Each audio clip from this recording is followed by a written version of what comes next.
And it looks like we're live. Are we live? It looks like we are. So, hello everybody. Good evening. It's nice to see everybody. I hope you're doing well tonight. And it takes a second. I'm getting used to this new software, and I want to show you guys a couple of really hard videos to watch tonight. I'm going to stay away from politics and all that other nonsense, and I know that this can kind of be a little bit of a downer. And I know some of you who have rental properties are out there or thinking about getting into rental properties. I'm going to show you some hard videos to watch, but hang in there. We're gonna there's gonna be a point to it all. So just hang in. And we'll show you what's going on.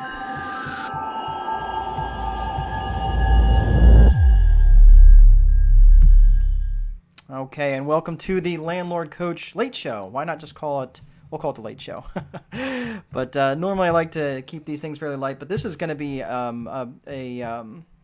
this is going to be kind of a tough set of videos to watch. But I want to make this really an instructional thing, because I am getting a lot of people who've been reaching out to me, friends and otherwise, who've been asking me just about getting into the buy and hold business. They see opportunity. They think that there's going to be opportunity for people who are going to be maybe struggling, and they don't want to lose their house to foreclosure. So maybe if they could sell the property before that happens, not to sound predatory, but just in a way where you can help people out, right? You can help solve people's problems. That's where money can be made. That's just the way it is, right? Well, in this particular case, I'm going to show you a couple of videos that I had posted to the Landlord Coach page. And I'm just going to caution you now, if you are watching this video and you're in front of small children or anybody that's overly sensitive to hard language.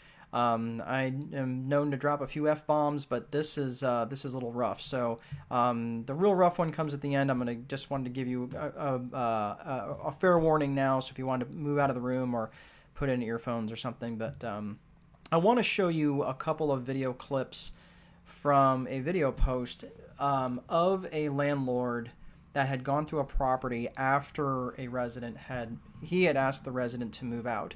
So if you're watching this, I want you to pay attention to what he is saying, not only his emotion, but what he's saying, because there's a couple things that I'm going to key in on as we go through this. So hang tight, but let's go ahead and we're going to go ahead and watch this first clip. Let's roll footage.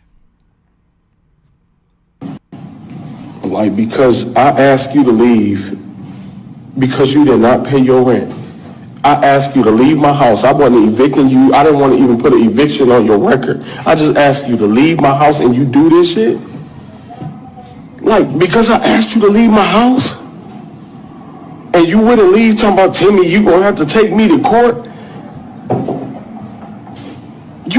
You do all this though?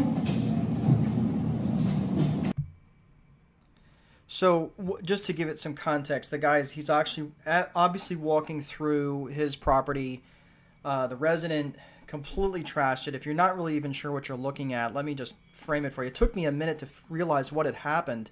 So those were double hung windows that were removed, that were in there. So what's on the floor are both the top and the bottom of the windows. So they actually removed the double hung windows, and each of those windows was smashed with a hammer.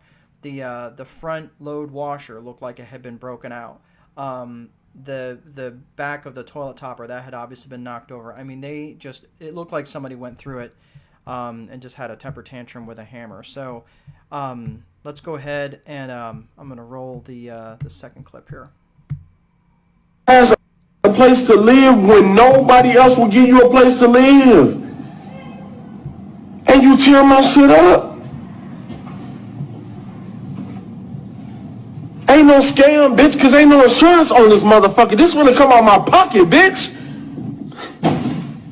You gotta have insurance to pull a scam, dumb bitch. So I'm going to stop it right there for just a second. Now, he said something here that I found interesting. He said, I rented to you when nobody else would give you a chance. Right there, that makes me wonder, why he felt the need to give her a chance. And like, what are you giving a chance? This is a business, right? You don't do that. You make money from the business and then you donate to people that you can help. You don't use your business as a charity. If you want to run a charity, run a charity. If you want to run a business, you run a business. The minute you start to try to combine the two, it gets really, really wonky, and this is what happens. My guess is that he didn't, if he did run any sort of background check, he found, or he probably didn't, she probably told him a compelling story that he wanted to believe the good in people, and unfortunately he just got taken to the cleaners. So this last clip is where it gets really rough. So go ahead, watch this one, and maybe turn down the sound if you've got small kids around. I work hard every motherfucking day. I go to work and stay the fuck out the way. I don't bother no motherfucking body. I didn't care if you and your nigga was in this bitch selling drugs, doing whatever the fuck you was doing. I didn't give a fuck. I told you, long as you keep my house up and pay me my rent, I wasn't gonna fuck with y'all. Ain't no landlord doing that shit. Because I know y'all gotta feed y'all family like I gotta feed mine, bitch. This what the fuck y'all do to people?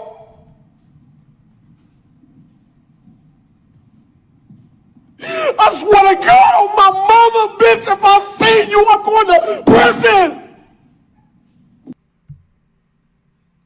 And that's just really, really hard to hear, because you can just hear how emotional. I mean, I'm getting emotional thinking about it. I feel horrible for the guy. But there's a couple things here, going on here, and I want to use this as kind of a teaching tool, because I've been there. I've been exactly where this guy is. I've been that mad. I've been that upset. I've been to the point where I thought I was going to go to jail.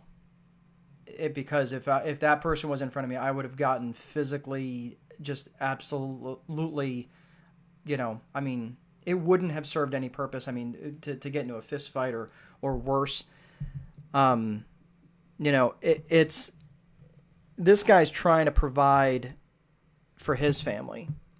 This guy's trying to provide, housing, and there's, it looked like a really nice place. I mean, it looked like it was modernized, modern windows. The cabinets looked nice. You got a front-loaded washer and dryer. I mean, the flooring was all modernized. Probably he did a lot of that work himself. If you're seeing in the video, it looked like there's a young-ish teenage girl that's probably, I'm assuming, his daughter. And it's just sad. It's just really, really sad that this is what happens. But here's the thing. He did this to himself. He 100% did this to himself. There's another section of the video that I didn't play. It wasn't really, it wasn't in there. But in that video, and if you want to see the full video, you can go to my page on my landlord, or facebook.com/my landlord coach. Just go to that page and you can play the whole video. But in the video, he said something else which I found interesting. He says, I loaned you $2,000, right? And he didn't say it in like the in a context of like, I gave you free rent, which amounted to $2,000. It sounded like, if I had to guess, he probably gave him $2,000 out of his pocket for whatever, to fix a car or do whatever else it is. You have to run this stuff like a business. There's no way around this. If you're going to treat it casually like I did, and ask me how I know all this stuff, ask me how I know how I was that mad. Because, Keith, you're saying landlords matter. I mean, the government didn't want to be in the housing business because, quite frankly, they're terrible at it. So that's why the Section 8, the HUD program came around, because they figured it allowed the private sector to provide housing, and the government could help subsidize that. Right? I'm not saying that this is a particular case, but the government just doesn't do housing very well. Right? If you've ever lived in military housing, you know what I'm talking about. Military housing is, it's okay. Right? They're not on the cover of Better Homes and Gardens. My point is that when this sort of stuff happens, it happens because they're not running it like a business. So what am I talking about? Well, when I wrote it in my book, in the Time Wealthy Investor 2.0, you know, you've got to run this like a business, you've got to screen your residents. You've got to, not put people and set them up to fail. Where now, this guy's got this vendetta against this woman for the rest of time, and I hope to God he calmed down. And later on in the video, he did calm down, but he, this is why. I mean, you can just lose your damn mind over all the little stuff that goes on in this business. So, if you're getting phone calls in the middle of the night because this is the only phone that they have, the phone number that they have, you can't blame them. That's because you have poor infrastructure, poor process. Okay? So, when I saw this video the first time, I mean, I was heartbroken. I was heartsick for the guy. But, it's tough when you're getting into it. You want to believe the best in people. You want to give people a chance. You feel sorry for them because they've got kids and children and things like that. But all I'm saying is, and I just want to make sure that, for those of you who are out there, there's a lot of you who are out there thinking about, maybe, you've got a fairly cheap mortgage right now on the property you're in. You're thinking about getting into the rental business, and you want to make your current property, a rental property, and you buy something new, or you just want to get in the rental game. Please, please, please be intentional about setting it up as a business and setting it up the right way. Okay. So I know it's a little heavy. I know it's a little heavier than what you normally see from me. Normally I try to keep it pretty light, but I just thought this was a really compelling video to share and to show some of these clips and to and to make that to make that I guess just my whole point, I guess, is just being intentional about setting up as a business. Sorry, I'm trying to read here, and it's Keith is making a great point. The government can't balance a checkbook, let alone run a rental property, and that's not wrong. So, hey, Richard Penn, good to see you. And yes, hey, I love you, my bride. Thank you for chiming in. I will see you in the living room in about 11 seconds. All right. Have a great rest of your night, guys. Remember, if you don't place a value on your free time, someone else will. Most important, there is no amount of money that will make time irrelevant. Have a great rest of your evening. We'll talk to you again real soon. Take good care.